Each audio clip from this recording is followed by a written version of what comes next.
Good morning, তোমরা সবাই কেমন আছো? আশা করি সবাই ভালো আছো, সুস্থ আছো, আর আমরাও খুব ভালো আছি। তা এত গরম পড়েছে কি আর বলবো, প্রচণ্ড গরম, মানে শুধু ঘাম হচ্ছে। তো বাচ্চাদের তো আবার স্কুলও খুলে যাচ্ছে, বাচ্চাগুলো যে কী করবে ভগবান জানে। যা করবে করবে, স্কুলে তো পাঠাতেই হবে। আর স্কুলে যেতে বাচ্চারা ভালোও বসে। আর এখন বাজে দেখো 11টা 15 না 20, 11টা 20 বাজে। তো আমি একটুখানি বেরাবো আজকে, কতগুলো মুদিখানার জিনিসপত্র আনতে হবে, কয়েকটা জিনিস ফুরিয়ে গেছে। আর শুভ্রজিৎ এখনও ঘুম থেকে ওঠেনি, মিঠিকেও উঠে গেছে, ও বসে গেছে পড়তে। তা চলো আমি সব ঘরে কাজকর্ম করি, তারপরে তোমাদের সাথে আবার দেখা হচ্ছে। এই দেখুন, আমি বলতে বলতে চলেও এসেছি রান্নাঘরে। আজকে ঝটপট করে রান্নাগুলো করে ফেলতে হবে, কেননা শুভ্রজিৎ না আজকে একটু বেরাবে। ও কোথায় যাবে বলুন তো? ও যাবে হলো মেদিনীপুরে, ওর একটা প্রোগ্রাম আছে। ওরই এক অফিস কলিগের প্রোগ্রাম, মানে সে কলকাতায় থাকে, আর এখন সে থাকে হলো, মানে বাড়ি ওর হলো মেদিনীপুরে।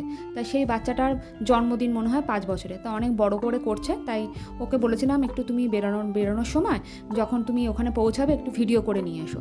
আর আমি ঝটপট করে করছি, ও আবার 2-2:30 নাগাদ ও বেরিয়ে যাবে, কি জানি কটায় গিয়ে পৌঁছায়। আর আমাদের তো আবার বেরাতে হবে। আর এই দেখুন আমরা চলে এসেছি, ওই যে বলেছিলাম না যেই শপে যাব, তাই শপে সব কিছুই পাওয়া যায়, চাল ডাল আটা ময়দা সবই পাওয়া যায়। এখান থেকে আমরা চালটাও নিই, প্রাইসগুলো একদম ঠিকঠাক থাকে। তা এখানে আমরা চলে এসেছি। তো মিঠিকে নিয়ে আসিনি, বাইকে করে এসেছি, জিনিসপত্রগুলো ধরে নিয়ে যাওয়ার জন্য খুবই সুবিধা হয়। তা না হলে আবার রিক্সা করতে হয়, সে এক খুব সমস্যা। আর এই দেখুন এগুলো আমার ফুরিয়ে গেছিলো, এগুলো নিয়ে এলাম।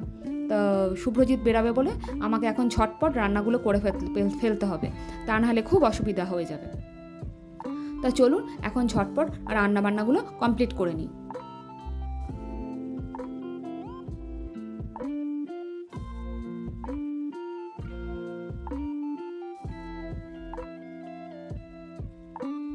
আর এই দেখুন ও পৌঁছেও গেছে, তখন বাজে হলো 6টা 6:30।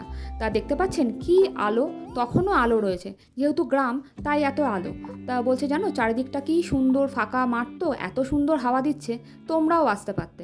তা আমি আর মিঠিকে নিয়ে গেলাম না, একটাই কারণে, এই 2 সপ্তাহ 3 সপ্তাহ ধরে এত দুর্গাপুর যাতায়াত করছি, সেজন্য আর যাইনি। তা বললাম তুমিই ঘুরে এসো, তোমার প্রোগ্রাম আছে, আর আমাদেরকে নিয়ে গেলে তোমার একটা হেডেক, তাই আমরা আর গেলাম না। আর দেখতে পাচ্ছেন এদিকে কত সুন্দর সবুজ মাঠ, কী না ভালো লাগছে বলুন তো।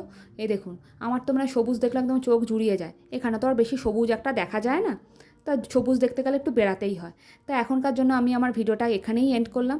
আপনাদের যদি ভালো লাগে একটা লাইক করে দেবেন, আর কমেন্ট করে জানাবেন যে কেমন হচ্ছে ভিডিওগুলো। আর তাহলে খুব ভালো হয়, আমিও বুঝতে পারবো আমার ভুল ভ্রান্তি সব কিছু। আর আপনারা সবাই ভালো থাকবেন, সুস্থ থাকবেন, সাবধানে থাকবেন, সবাইকে ভালো রাখবেন। এখনকার জন্য এখানেই শেষ করলাম। আর টাটা। আর দেখতে পাচ্ছেন কলা গাছে কি সুন্দর কলা ঝুলে আছে রাস্তার ধারে, কিন্তু কেউ তোলে না। তা এটাই হলো গ্রাম। টাটা।